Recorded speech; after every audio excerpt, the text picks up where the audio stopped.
अगर आप प्रधानमंत्री किसान सम्मान निधि योजना के लाभार्थी हैं और आपका अभी तक किस्त नहीं आया है, जो 31/5/2022 को जो किस्त रिलीज हुए हैं, आपके लिए कोई भी जो है किस्त हो सकती है।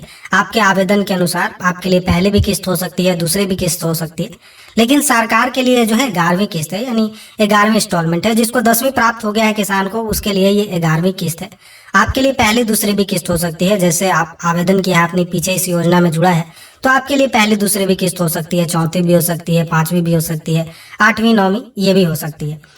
तो क्यों नहीं आए हैं, इसकी मुख्य कारण नहीं मालूम चल पा रहा है आपको, तो ये वीडियो आप लास्ट तक जरूर देखिए। हम इसमें आपको डीपली जानकारी देने वाले हैं कि अगर पैसे नहीं आए हैं तो क्या कारण है, मुख्यतः जो बिंदु है वो क्या है। लगातार हम टेलीग्राम चैनल पे लेकर जो है इन सबको वीडियो हम देते रहते हैं और जानकारी भी देते रहते हैं। जैसा कि आप हमारे टेलीग्राम चैनल पे आएंगे तो NPCI से जो लिंक करवाना था उसको लेकर भी हमने आपको बताया था, eKYC करवाना था उसको लेकर भी बताया था। और हमारे चैनल पे आप आएंगे तो हमने पहले भी वीडियो बनाया था जिसमें हमने ये भी बताया था कि कब पैसे आएंगे आपको, और पैसे आए थे उस दिन का भी हमने आपको वीडियो दिया था। तो यहाँ पर बहुत सारे किसानों का जो है पैसा नहीं आया, तो मुख्यतः हम आपको इसमें बिंदु स्पष्ट करते हैं। चलिए अब बात करते हैं मुख्य बिंदु की, जो किस कारण से पैसे नहीं आए। देखिए, ये PM किसान योजना का पैसा नहीं आया है, उसका कारण है, देखिए PM किसान सम्मान निधि की 11वीं किस्त जो है 10 करोड़ किसानों के खाते में भेजी गई है। ये आप जान रहे हैं, 10 करोड़ कुछ लाख 12 लाख जो है किसानों को भेजा गया है। तो इसमें जो है आपको जो 10 करोड़ किसान हैं इनको भेजा गया है 10 करोड़ 12 लाख। रजिस्टर कितने हैं आप ये ध्यान में रखिए। तो चलिए हम आपको रजिस्टर दिखा देते हैं। तो देख सकते हैं यहाँ पर आपको रजिस्टर नीचे दिखाई दे रहा है, आपको यहाँ पर देख सकते हैं जो आपको 12 करोड़ है। तो यानी 2 करोड़ 5 लाख का तो समझिए, 54 लाख का तो यहाँ पर आप समझिए कि पैसा आया है नहीं। 10 करोड़ 12 लाख का यहाँ पर पैसा भेजा गया है। तो जाहिर सी बात है कि कुछ तो दिक्कत रही होगी जिस कारण से इनका पैसा नहीं आया। तो क्या क्या कारण हो सकते हैं ये जान लीजिए। सरकार ने 21,000 करोड़ रुपए की आर्थिक सहायता किसानों के खाते में भेजी है। हर साल सरकार पात्र किसानों के खाते में 6,000 रुपए भेजती है। यह रकम 2-2 हजार रुपए में 3 किस्तों में प्रति 4 माह पर भेजी जाती है। किसान इस किस्त का काफी लंबे समय से इंतजार कर रहे थे, जैसा कि आपको इंतजार था ही। यह किस्त किसानों के खाते में प्रधानमंत्री नरेंद्र मोदी ने 31 मई को भेजी। हालांकि पैसे एक साथ सभी किसानों के खाते में नहीं गए हैं, ठीक है, और धीरे धीरे उनके खाते में पहुंच रहे हैं।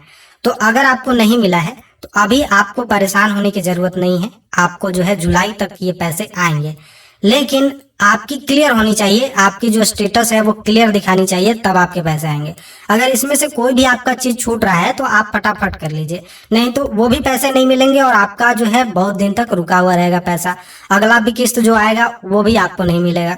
तो ऐसे में आपको ये नहीं सोच लेना है कि हमने eKYC नहीं कराया या eKYC करा लिया है तो उन्हीं को केवल पैसा आया। पैसा सभी को आया है। जिन लोगों ने eKYC नहीं कराया है उनका भी पैसा आया है। अगला बार नहीं आएगा, क्योंकि अगर वो eKYC नहीं कराएंगे, सरकार ने eKYC की डेट बढ़ा दी है, 31 जुलाई तक कर दी है। तो ऐसे में आपको ये सोचना नहीं है कि eKYC नहीं करवाए थे तो पैसा नहीं है। इस बार मैंडेटरी नहीं रखा गया है, सभी को दे दिया गया है। ऐसा में अगर आपको पैसे नहीं मिले हैं तो थोड़ा इंतजार कीजिए। अगर डिले हो रहा है, अभी इंतजार करना पड़ेगा थोड़ा सा, आपको पैसे मिल जाएंगे, ठीक है। लेट होते हैं लेकिन इतना भी लेट नहीं होगा, ये बात जान लीजिए। अगर तब भी आपके खाते में सहायता नहीं पहुंची है तो इसके कुछ कारण हो सकते हैं। आइए जानते हैं वो क्या वजह हो सकती है जिस कारण से आपके पैसे नहीं आए हैं। देखिए, कुछ टर्म्स एंड कंडीशन है PM किसान योजना की। सबसे पहले ये जान लीजिए, इन लोगों को नहीं मिलेगा 11वीं किस्त। ये जो आप देख रहे हैं इनको कभी भी 11वीं किस्त मिलेगा ही नहीं मिलेगा, और इनको बंद कर दिया जाएगा, ये बात जान लीजिए। जैसे संस्थागत किसान इस स्कीम का लाभ नहीं उठा सकते हैं, ये सरकार कहती है। अगर कोई व्यक्ति किसी संवैधानिक पद पर आसीन है या रह चुका है तो और खेती किसानी करता है तो उसे इस योजना का लाभ नहीं मिलेगा। एक तो पॉइंट आपका हो गया। राज्य या केंद्र सरकार या पब्लिक सेक्टर कंपनी या सरकारी स्वायत्त संगठनों के सेवारत या सेवानिवृत्त कर्मचारी, मल्टीटास्किंग या ग्रुप D या चतुर्थ वर्गीय कर्मचारियों को छोड़कर, ये आप जान लीजिए, 10,000 रुपए से ज्यादा मासिक पेंशन प्राप्त करने वाले लोगों को इस योजना का लाभ नहीं मिल सकता है। आप सोचेंगे कि भाई इसे छाटा कैसे जा रहा है, तो देखिए एक ऑडिट भी किया गया है। जब भी आप पैसे आपको दिया जाता है तो आपको RFT साइन करने के लिए भेजा जाता है, उसमें बार बार जांच किया जाता है। तो बहुत सारे किसानों की छटनी कर दी गई है। हालांकि यह नियम भी मल्टीटास्किंग ग्रुप D या चतुर्थ वर्गीय कर्मचारी पर लागू नहीं होता है, ये भी जान लीजिए। पिछले असेसमेंट वर्ष में आयकर भरने वाले लोग इस योजना का लाभ नहीं उठा सकते। बहुत सारे ऐसे किसान हैं जो आयकर दाता हैं फिर भी इस योजना में जुड़ चुके थे, उनको भी वापस करने के लिए पैसा कहा गया है। जैसा कि आप ऑफिशियली वेबसाइट पे जाएंगे तो वहां पे बाकायदा रिफंड करने के लिए उनको एक ऑनलाइन जो है सिस्टम भी बनाया गया है, आप जाकर देख सकते हैं, और उनको हटाया भी गया है। डॉक्टर, इंजीनियर, वकील, चार्टर्ड अकाउंट और प्रोफेशनल संगठनों के साथ रजिस्टर्ड आर्किटेक्ट्स पीएम किसान योजना के तहत लाभ उठाने के पात्र नहीं है। ये हमने आपको बताया। देखिए अब और जान लीजिए कि कारण क्या है जिस कारण से आए नहीं है। ये तो कारण है कि इनके आएंगे नहीं, इनको हटाया जाएगा। 11वीं किस्त इनको दिया नहीं जाएगा, इन सभी को हटाया जाएगा और इनसे पैसे वसूले जाएंगे।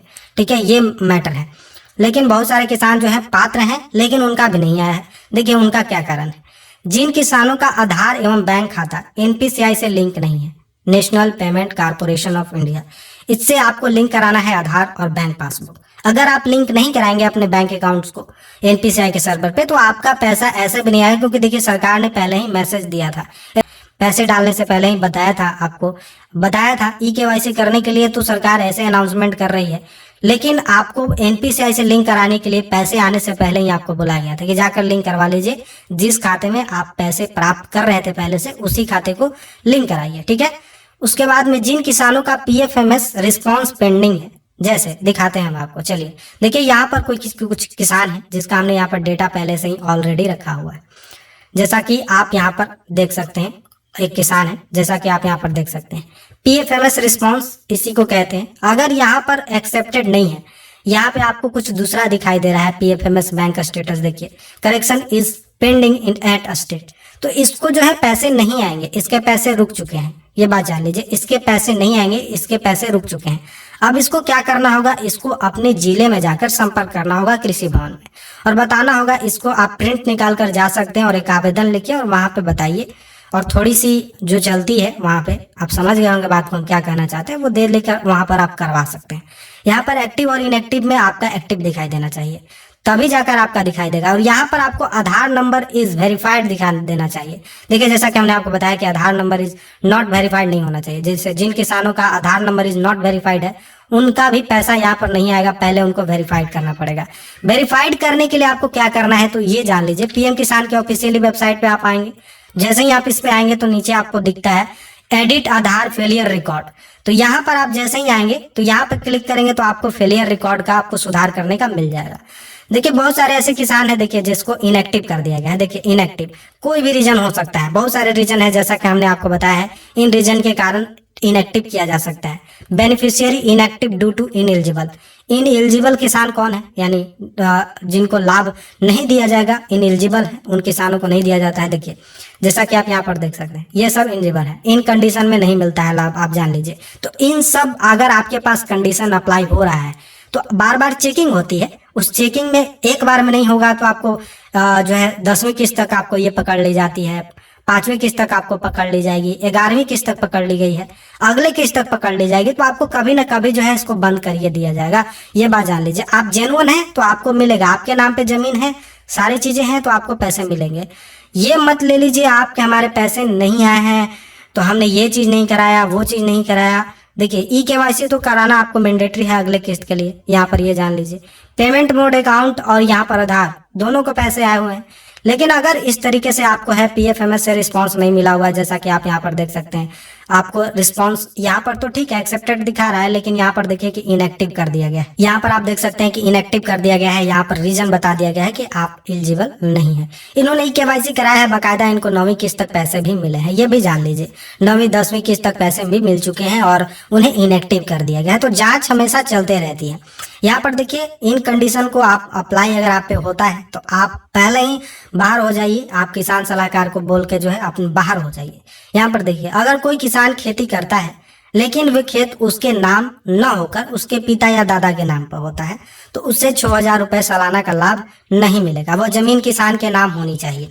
ये बात जान गए आप, तो ये बात आपको ध्यान में रखनी। बहुत सारे ऐसे लोग हैं जो बंसावली बनाकर जो है किस्त ये जो है लाभ ले रहे हैं, तो वो भी पहले ही बाहर हो जाए, या तो फिर अपने नाम पे रजिस्टर्ड करा लें रसीद को, अपने नाम पे जो है वो दाखिल खारिज करा के अपना रसीद कर लें, तब जाकर जो है किसान सलाहकार को ये दे दे, तो वो बचे रहेंगे। नहीं तो दादे के नाम पे है, पिताजी के नाम पे और वो ले रहे हैं, तो ऐसा ना करें, उनको भी बाहर किया जाएगा। और ये भी जान लीजिए कि अगर पति ले रहा है तो पत्नी लाभ नहीं ले सकती है, घर का कोई एक ही सदस्य ले सकता है लाभ, ठीक है, ये भी जान लीजिए। अगर कोई किसान किसी दूसरे किसान से जमीन लेकर किराए पर खेती करता है तो भी उसे इस योजना का लाभ नहीं मिलेगा। पीएम किसान में लैंड की जो है ऑनरशिप जरूरी है, ये जान लीजिए। सभी संस्थागत भूमि धारक भी इस योजना के दायरे में नहीं आएंगे। जैसा कि हमने संस्थागत किसानों के बारे में बताया था कि कौन कौन होते हैं, वीडियो आप थोड़ी सी बैक करके जाकर देख सकते हैं। अगर कोई किसान या परिवार में कोई संवैधानिक पद पर है तो उसे लाभ नहीं मिलेगा, ये सरकार कह रही है। राज्य या केंद्र सरकार के साथ साथ पीएसयू और सरकारी स्वायत्त निकायों के सेवारत या सेवानिवृत्त अधिकारी को कर्मचारी जो है उन पर भी योजना के लाभ के दायरे में नहीं आएंगे, यानी वो भी इस योजना से बाहर है। डॉक्टर, इंजीनियर, सीए, आर्किटेक्ट्स और वकील जैसे प्रोफेशनल को भी योजना का लाभ नहीं मिलेगा, भले ही वो किसानी भी करते हों, ये भी जान लीजिए। 10,000 रुपए से अधिक के मासिक पेंशन पाने वाले सेवानिवृत्त पेंशन भोगियों को इसका लाभ नहीं मिलेगा। अंतिम मूल्यांकन वर्ष में इनकम टैक्स का भुगतान करने वाले जो पेशेवरों को भी योजना के दायरे से बाहर रखा गया है। किसान परिवार में कोई म्यूनिसिपल कॉरपोरेशन, जिला पंचायत में हो तो भी इसके दायरे से बाहर होगा। जानबूझकर गलत जानकारी आपने दे रखा है तो वो भी बाहर होंगे, जांच होती है। तो अगर इस तरीके से आप योजना का लाभ ले रहे हैं और ये दावा करना चाहते हैं कि हमारे पैसे आए नहीं आए हैं, तो इस तरीके के दावा मत करिए, इसका कोई भी निवारण नहीं हो सकता है। अगर हो भी जाएगा तो फिर आपको कभी ना कभी सरकार आपसे पैसे वापस करवाएगी, ये बात यकीन मान लीजिए, क्योंकि जैसे इनकम टैक्स वाले को करवा रही है पेयर को, वैसे आपको भी कराएगी। तो ये फायदा क्या होगा आपको जब पैसे ही रिफंड करने हैं, तो इस योजना का लाभ ही मत लीजिए आप। वो जो किसान है जो जेन्युइन है वो लाभ ले सकते हैं। अगर उनको कोई दिक्कत हो गया है तो अपने जिला में जाकर संपर्क करें कृषि भवन में, वहां पे जो है अपना जो है एक जो है प्रिंट आउट निकाल लें, इसको जो भी बेनिफिशियरी स्टेटस चेक कर रहे हैं उसका जो है प्रिंट आउट निकालिए। और प्रिंट आउट निकालने के बाद आपको ये प्रिंट आउट और साथ ही साथ आपको अपना आधार कार्ड जो आपने इस योजना में लाभ लेते समय दिया है, उसे अपना अकाउंट नंबर उसे आप ले जाकर वहां पर बताइए कि हम एलिजिबल हैं और हमें इनएक्टिव कर दिया गया है, तो वो देखकर आपको एक्टिव कर देंगे। या पीएफएमएस रिस्पांस और अगर आपका पीएफएमएस रिस्पांस पेंडिंग है तो उसे भी ठीक कर देंगे। तो ये है कारण, सबसे महत्वपूर्ण कारण यही है। आप बेकार में भटकते रहेंगे, आपका कोई भी निदान नहीं होने वाला है। आप ई-केवाईसी करा लीजिए, कुछ भी करा लीजिए, कोई फायदा नहीं होने वाला है। क्या ये ई-किसान जो है ई-केवाईसी नहीं कराया? हम दावा से आपको कहते हैं कि इस किसान ने भी ई-केवाईसी कराया है। ई-केवाईसी इसका निदान नहीं है, जो निदान था वो यही था, इनएक्टिव भी कर दिया जा रहा है ई-केवाईसी कराने के बाद भी। तो ये बातें जान लीजिए, चेकिंग हो रही है, तो आप सोशल ऑडिट भी समय समय पर किया जा रहा है, पंचायत स्तरीय पर जाकर, नगर निगम में जो भी है, नगर पालिका में जाकर, जैसे भी है वहाँ वो कर रहे हैं कर्मचारी। तो आप इस बात को ध्यान में रखिए। तो आई होप ये वीडियो आपको कैसी लगी, जानकारी आपको मिली या नहीं मिली, आप हमें कमेंट बॉक्स में कह सकते हैं।